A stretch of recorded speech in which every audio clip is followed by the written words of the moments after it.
Les amis, j'espère que vous êtes en pleine forme, que vous allez bien. On se retrouve pour parler de Boruto to Blue Vortex avec ce qui pourrait arriver dans le chapitre 11 et on va se concentrer sur deux sujets. Évidemment, on va parler de la menace actuelle, la menace des Shinju. Ils sont 4, il ne faut pas l'oublier, même si sur les derniers chapitres on est axé sur Jura et Hidari. Et on va se concentrer sur l'autre sujet, et j'ai même envie de dire que c'est le sujet fil conducteur de cette vidéo. Est-ce que Kawaki n'est pas en réalité la véritable menace qui est derrière les Shinju? En réalité, les Shinju ne seraient qu'un leurre pour laisser monter, laisser avoir l'ascension de Kawaki par rapport à sa puissance, par rapport à ce qu'il représente vis-à-vis de ses obsessions et surtout ce qu'il va apporter en termes de conséquences de par ses actions à l'égard de Konoha, à l'égard de Boruto surtout et surtout à l'égard du monde de Shinobi, provoquant le combat qu'il aura face à Boruto. Mais avant de parler de tout ça, on va évoquer le premier sujet, notamment la menace des Shinju. Est-ce une menace crédible, une menace impactante? Oui et non. Alors pourquoi je suis plutôt mitigé? J'avais déjà évoqué le point que je vais vous dire, notamment c'est lié à l'absence de l'ancienne génération. J'avais pu lire quelques commentaires par rapport à ça, vous aviez des avis plutôt mitigés. Vous compreniez l'absence de l'ancienne génération parce qu'il fallait mettre en avant la nouvelle.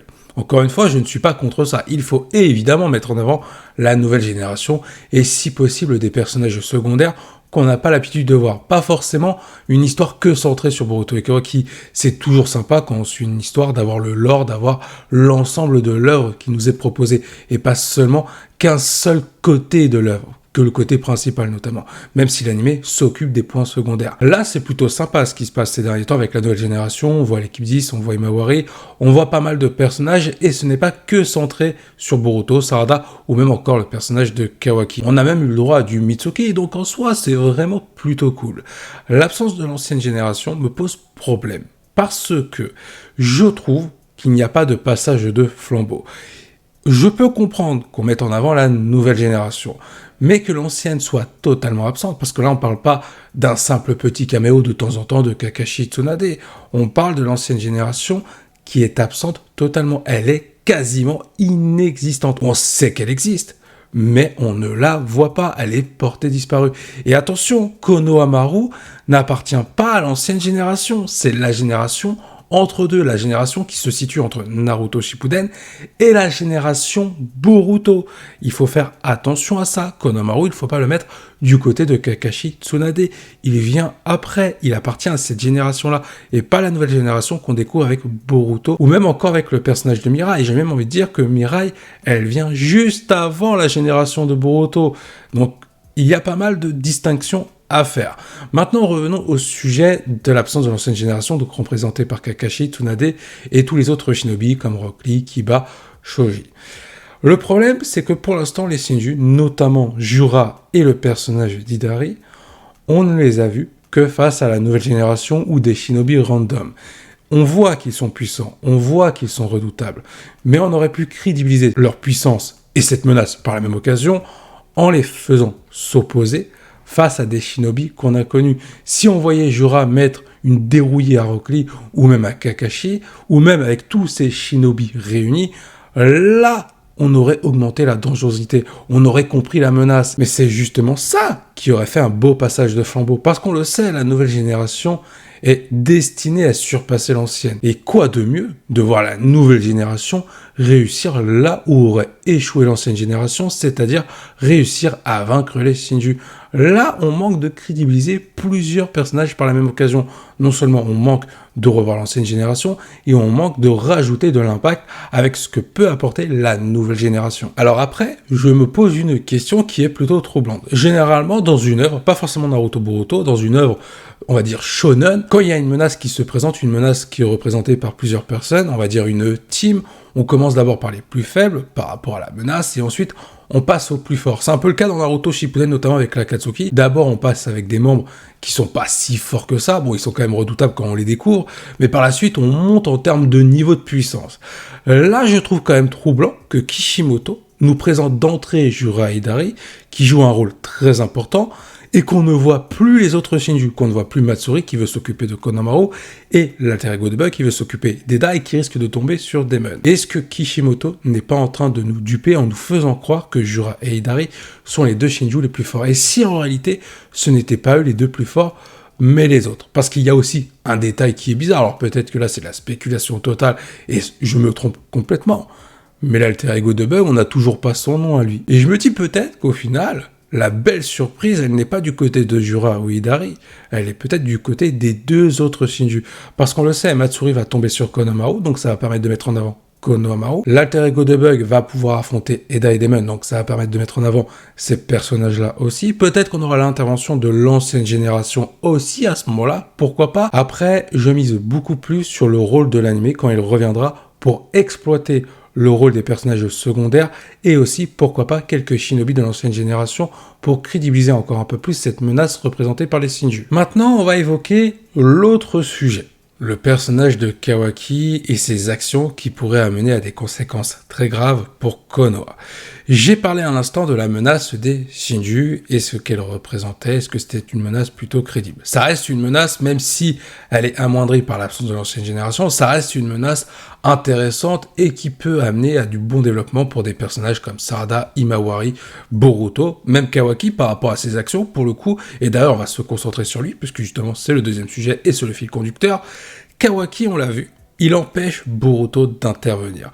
Alors, Boruto, il voulait proposer une alliance à Kawaki pour aller affronter les Shinju et réussir à les vaincre. Ce que Kawaki a refusé, et Kawaki a activé son Kama pour affronter Boruto, ce qui a activé par résonance le Kama de Boruto, et Boruto a dû être contraint de fuir. La simple présence de Kawaki empêche Boruto de pouvoir faire quelque chose. Il a trop peur que Momoshiki prenne le contrôle de son corps, donc il y a une vraie crainte par rapport à ça. Kawaki, est-ce qu'il pourrait aller vraiment dans l'extrême? Parce qu'on l'a vu, il a été one-shoté par Jura. Alors après, Kawaki n'avait pas été capable à ce moment-là de déployer toute sa puissance. Il n'avait pas eu le temps de montrer ce qu'il valait réellement. Mais je doute sincèrement que Kawaki soit capable de vaincre Jura. Parce qu'il faut prendre en compte ce qu'a dit Mitsuki. Il nous a dit que Boruto était plus fort que Kawaki. Et si Boruto cherche à faire une alliance avec Kawaki pour vaincre Jura, c'est que en individuel, Boruto et Kawaki ne sont pas capables de vaincre Jura. Ils sont obligés d'être alliés pour réussir à faire quelque chose. Et admettons que Kawaki veut continuer à s'entêter dans son obsession, c'est-à-dire écarter Boruto de Konoha et vouloir le tuer à tout prix.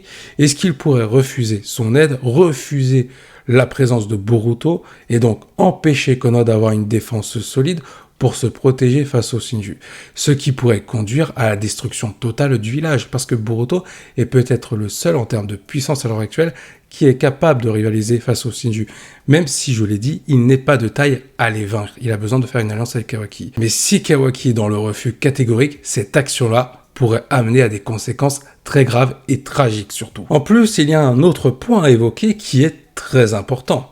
C'est que la vérité concernant ce qui s'est passé avec l'omnipotence d'Eda est en train d'éclater. Shikamaru, le 8e Hokage par intérim, est au courant de ce qu'a fait Kawaki, de ce qu'il s'est passé avec le pouvoir d'Eda. Et certaines personnes au sein du village, notamment Imawari, commencent à se poser de réelles questions sur ce qui s'est réellement passé par rapport à Naruto. Quand la plupart des shinobi vont comprendre que Kawaki a enfumé tout le monde avec son mensonge, que Naruto est toujours vivant, et que c'est Kawaki qui a enfermé Naruto, et qui a donc privé Konoha de son 7e Hokage, ce qui a entraîné aussi la disparition de Sasuke, là Kawaki, il va avoir le village à dos. Tout va se retourner contre lui, et ça a déjà commencé. Mais le point de rupture, par rapport à ce qui se passe entre Boruto et Kawaki, et par rapport aux obsessions de Kawaki, le point de rupture, il est ici, car si le village de Konoha se retourne contre Kawaki en découvrant toute la vérité sur l'omnipotence d'Eda, pendant qu'il y a la menace des Shinju, Kawaki comprendra qu'il n'a plus aucun allié. Donc, ces deux obsessions, protéger Naruto et tuer Boruto, il va devoir tout faire pour les accomplir le plus rapidement possible. Surtout le fait de tuer Boruto.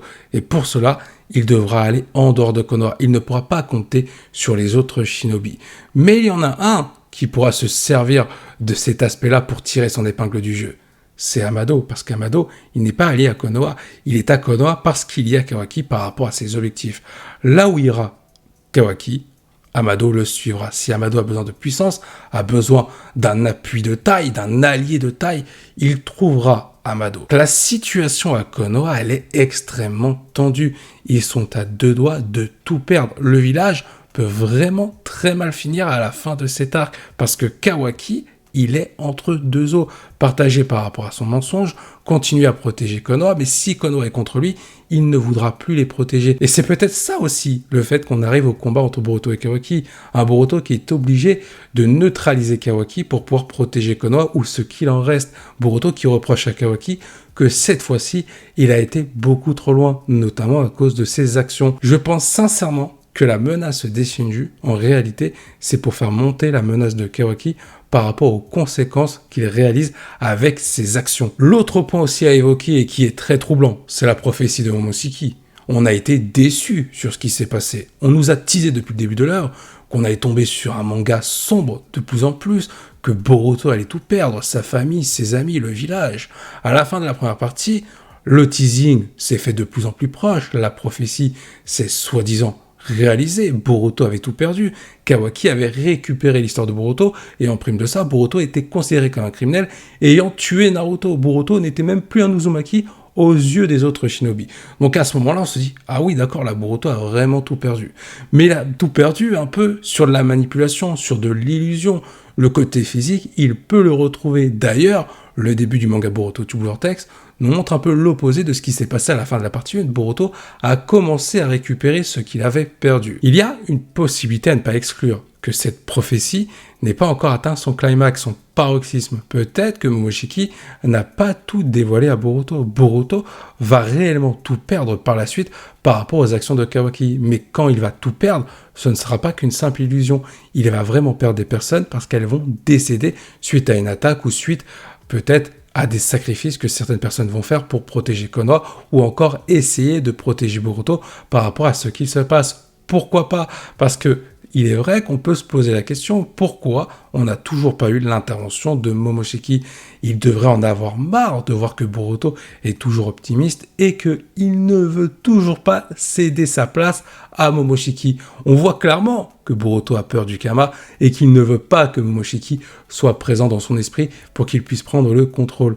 Donc là, pour Momoshiki, ça doit bouillonner. Mais ce qui est étonnant, c'est qu'on ne l'a pas vu encore discuter avec Boruto en train d'essayer d'insister sur le fait que, bah voilà, laisse-moi ta place, tu as tout perdu, tu n'arriveras jamais à rien. Alors qu'à la fin de la partie 1, quand Boruto avait récupéré le contrôle de son esprit, Momoshiki arrivait à lui parler. Là, on n'a eu aucune discussion entre les deux. Donc ça, c'est très bizarre. Sur ce, je vous invite à donner votre avis en commentaire par rapport à tout ce que j'ai pu dire dans cette vidéo. J'espère qu'elle vous a plu. Je vous dis à la prochaine. Portez-vous bien et n'oubliez pas que la volonté du KT soit avec vous. J'espère que tu as apprécié cette vidéo. N'hésite pas à liker pour me soutenir et à t'abonner pour ne rien manquer sur ma chaîne YouTube.